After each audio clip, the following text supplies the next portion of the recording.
This is the cutest section, small and nice. Uh, so this one you have to fill it in since it's very small. I'm gonna tell you that to avoid errors, use 0 as the coefficient of any missing term. So what is synthetic division? You're gonna watch this first example done for you. Unfortunately I do it a little bit differently than the videos, so let's go for number 2. So the idea behind synthetic division is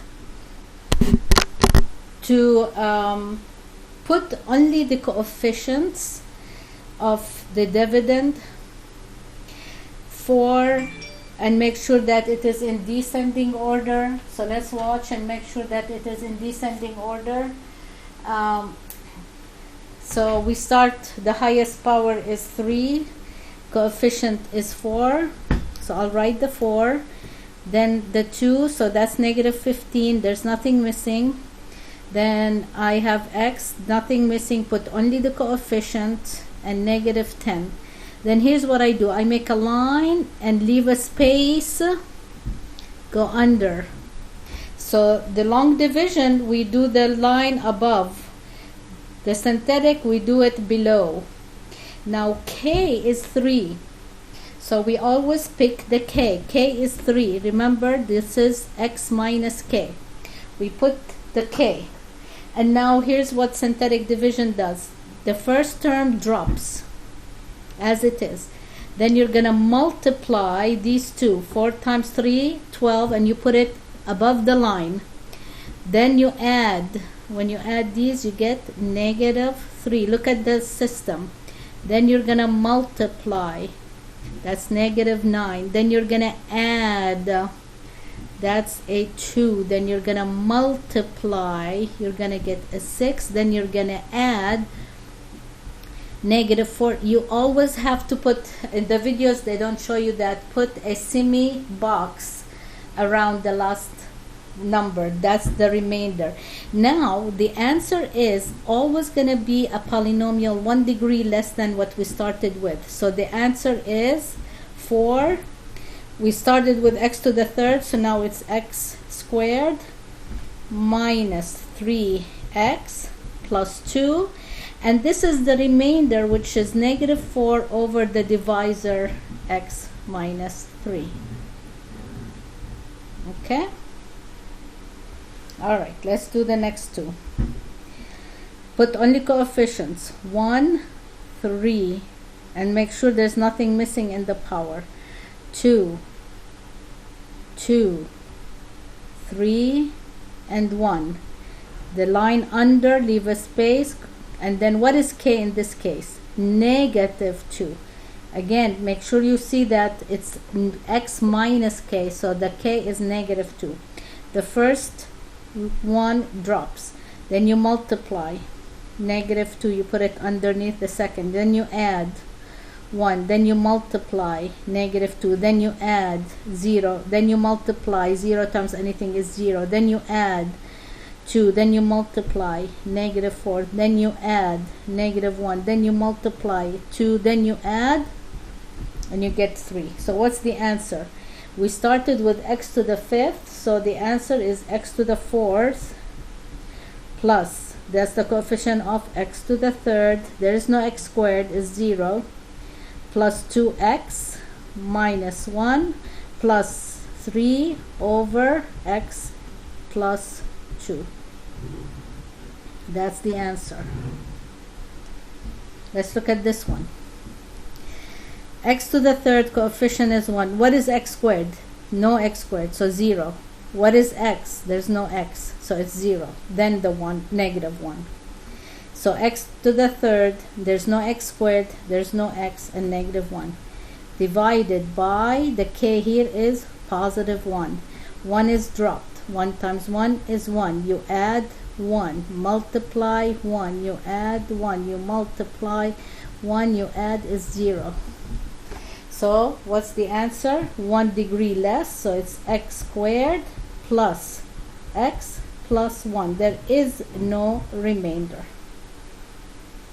Nice. Okay, you can pause and then you go and read the remainder theorem. That tells you that if the polynomial f of x is divided by x minus k, then the remainder equal to the value of the function at k. Let me explain it before we do the example. This is done for you. I'm going to do the second one. But let me explain it here through example. For example, this one. This remainder, negative 4, is going to be none other than the value of the function at 3. So if this is a function, f of 3 is going to be negative 4. How nice is that? You're going to see how this is going to help us a lot. Here, if the numerator is a function, if I want to evaluate that function at negative 2, the value is going to be 3. Okay, we're not going to do it in these two examples, but we're going to do example 2. And again, the first one is done for you in a video. Watch it and write it down. I'm going to do the second one.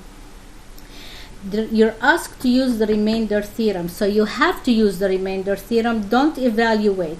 So what we can do is put the 4 here, then say negative 3, 4 to the 4th power, plus 15. 4 to the 3rd power. Oh my gosh, this we cannot do it actually without a calculator. So instead we're going to use synthetic division. Okay, let's start. Negative 3, the coefficient. 15, there's no missing term. Where's x squared? I don't see it. That's the missing term. You have to put a 0. Then negative 50 for the x. Then the positive 25. Look how all these big numbers. We're going to evaluate it at 4, so we're going to do synthetic division with 4, and then the remainder will be f of 4. Let's see. Negative 3 is dropped. Negative 3 times 4. You'll see how I don't use it. I'm not going to use a calculator. That's how easy it is. Negative 12, you add, is 3. Multiply is 12. You add is 12. Multiply 12 times 4. 48, you add negative 2, you multiply negative 8, you add is 17. So the answer should be not negative 3 x to the 3rd. No, that's if we are dividing. Make sure you read the question. Find f of 4. So what is f of 4? Is none other than 17. Okay? All right. This definitely I'm going to let you do it also knowing, make a pause, go read the section, fill this in, and then when you come back, watch the first video, which the first problem is solved for you in a video. Then I'm going to do the others. Okay. That's the end of this very nice and small section, but it is the key to the rest of this section. This chapter. Okay, so it says, let me read the problem. Determine whether the given number k is a 0. How do you determine if k, which is the negative 1, is a 0? We do synthetic division. 1. Where's the x to the 3rd? Is not there, so we have to put 0. X squared, the coefficient is 1. X is negative 3 and there is a 1. Do synthetic division with negative 1. K is negative 1. Now the 1 is dropped. 1 times negative 1 is negative 1. Add is negative 1. Multiply is 1. Add is 2. 2 times negative 1, negative 2. Add negative 5. Multiply is 5. Add is 6. Since the remainder is not 0, the answer is no. Okay, so k, negative 1 is not a 0 of this polynomial. The remainder has to be 0 for it to be a 0. Read again, guys, and watch the videos. Let's do the last two. Okay, coefficient of x to the 4th is 1. Coefficient is negative 4. There's an x squared, negative 14. There is an x, 36. There is a 45. We're wondering if negative 3 is a 0. Let's try. 1 is dropped. 1 times negative 3 is negative 3. Add is negative 7. Multiply is positive 21. Add is 7. Multiply is negative 21. Add 5, 1. 15 times negative 3 is negative 45. Add is 0. Since the remainder is 0, the answer is yes. Last one.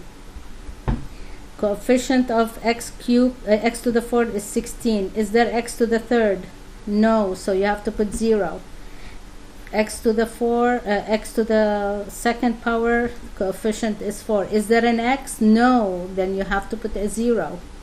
Then negative 2. Again, you forget these zeros, the whole problem is wrong. We need to divide it by 1/2. The first number is dropped. 16 times 1/2 is 8. Add 8. Multiply is 4. Add is 8.